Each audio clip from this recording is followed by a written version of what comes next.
Sa video na ito, ituturo ko sa inyo kung paano natin maiwasan na may mga account na naka-login, no, sa ibang yung account natin ay naka-login sa ibang cellphone.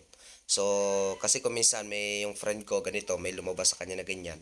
So, yung gagawin natin ay i-check natin kung yung account ba natin ay naka-login sa ibang cellphone or device. So, makikita naman natin yan siya. So, titingnan nyo kung paano natin gagawin.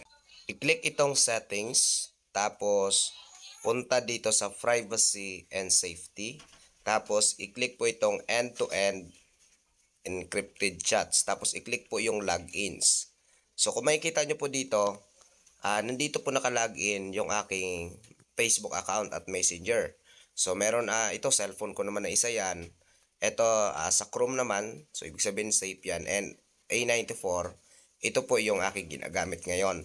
So, kung may nakikita po kayo dito na sa tingin nyo ay hindi nyo devices, so pwede nyo po siyang i-log out. So, where you log in, so wait, ayan, so i-click nyo lang po yon, tapos i-click nyo po ito. For example, ito, i-log out mo lang. Click mo lang yung log out. Tapos, yung mga hindi sa'yo. No, katulad yan, hindi ko alam kung saan na napunta yan.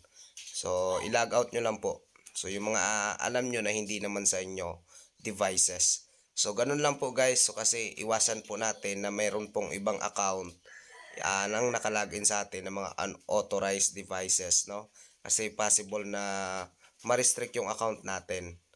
Ayan. So, pwede kung gusto mo, i-log out all session mo na lang para at least wala na talaga na nakalagin. Para mag-re-login ka na lang sa isang trusted device mo.